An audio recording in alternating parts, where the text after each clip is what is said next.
Oh my god, look at that girl. She's so blah blah blah blah blah.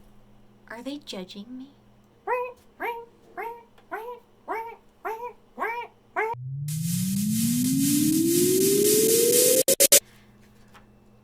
Dear diary, today people were laughing and I just knew that they hated me. If you felt that, this episode is for you.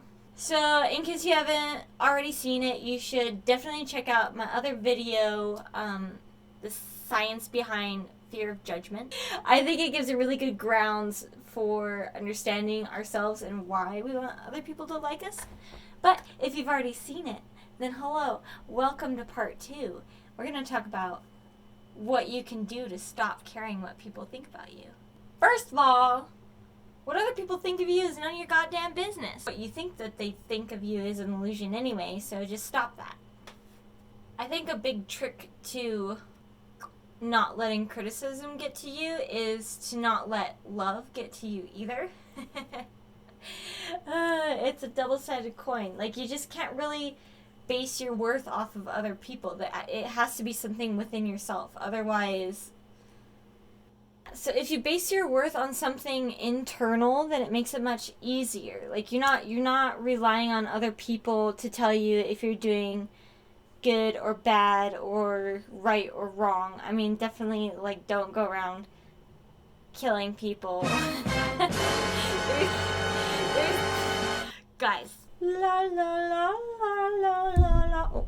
So, assuming that you're not like a serial killer, you definitely have to follow your own path and not really base this path off of just trying to please other people. I see this a lot with freshmen in college, that they're only there because their parents wanted them to be. They're still gonna love you, even if you just go off and do your own thing. Like, whatever you want to do, whatever is inside of you, you're gonna do much better at that anyways. Like, you don't give a rat's ass about your college classes and you're failing all of them and wasting your parents' money. So, something that's super important is to have a tight group of people that you can get advice from.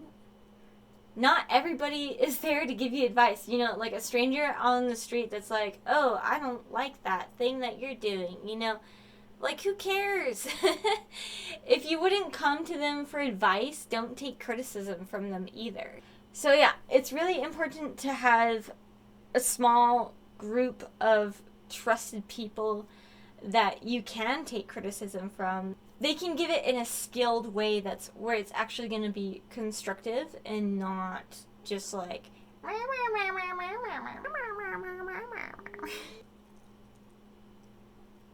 Anyways, take a step back from your ego. That ego is actually a tool for relating to other people, and if you want to know more about that, again, go watch the other video, Fear of Judgment. But you have to realize that ego it is not you.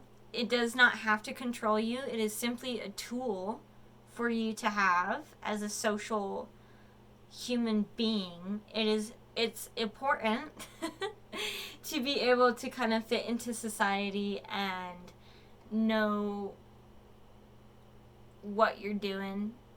If you had no sense of self at all, I think it would be very difficult to relate to other people, or you might just become enlightened. I don't know. It's your ego that is like internally screaming. When somebody says that they don't like something about you,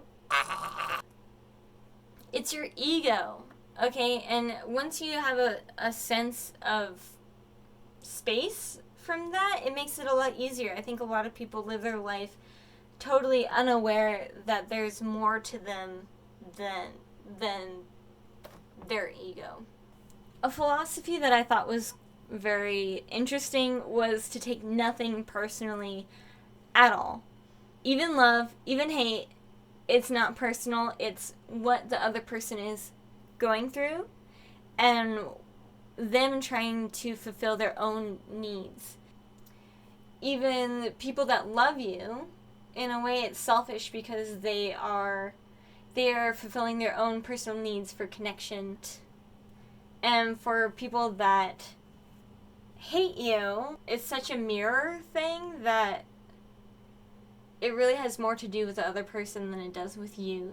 I remember in middle school there'd be girls that would be like, why aren't you wearing makeup? I'm like, do I need to be wearing makeup? Like, they're like super critical, you know? But these are the same girls that are waking up at 5 in the morning to put on makeup and to kind of put on their shield. Like, they're just like war makeup for the day. Block them. Block them. It's a self-defense thing, I think, for a lot of women, is you want to feel good, you want to feel confident, you want to blah, blah, blah, blah, blah. And so you put a ton of energy into how you look, and then you're more judgmental of people that are not really caring as much. My mom had some really great advice, and I'm getting really off track again, but she said, you know, anything you do, make sure that you love yourself first, and then add modifications afterwards. Don't try to mod yourself into self-love. Now whenever I put on makeup, it is purely for fun. It is not for anybody else at all. Yeah, like, not everybody is gonna like you. That's okay. It sucks when it's in maybe like a workplace or like a family setting where you're like, wow, hello mother-in-law, I really wish you liked me. That sucks. Like when it's in your inner circle of life. But if it's just somebody that's like around, you know, like maybe a friend of a friend, you know, whatever. What do I gain from that? What do I gain from trying to get somebody that doesn't like me to like me? A sense of peace of mind that you are a likable person. If you're so likable to everybody, chances are you're being quite bland and inauthentic to yourself. Real talk. If you weren't so afraid of what people would think of you, what would you do? It took me years to make a YouTube video. Years. Didn't believe in myself.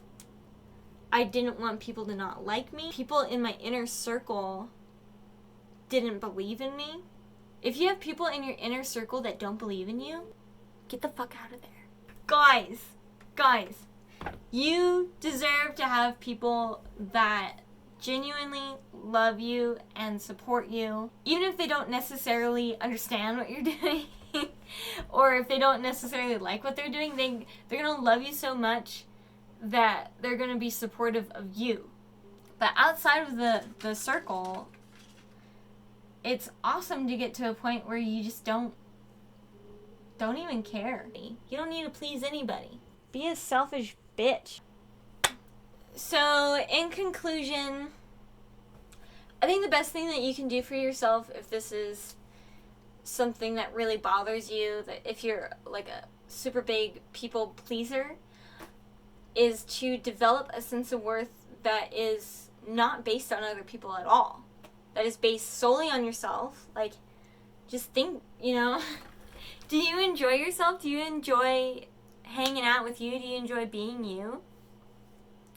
If you don't, why not? Are you just being a Debbie Downer? Or what?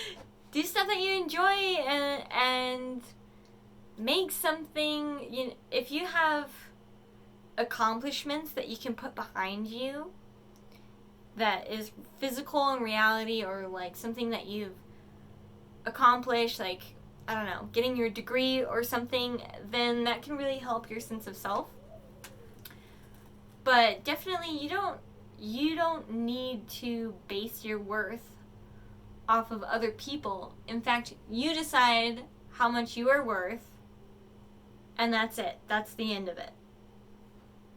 Congratulations, you made it to the end of the video. Thank you so much. It definitely has helped me to think about this and make these videos for you, so thank you so much.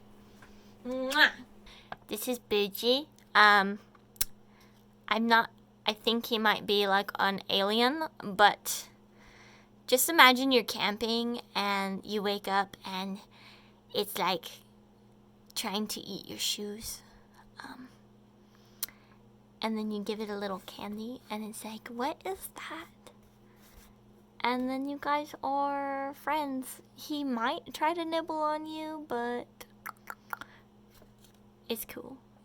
The cuteness factor is off the charts. So that's my doodle. Thank you. Bye.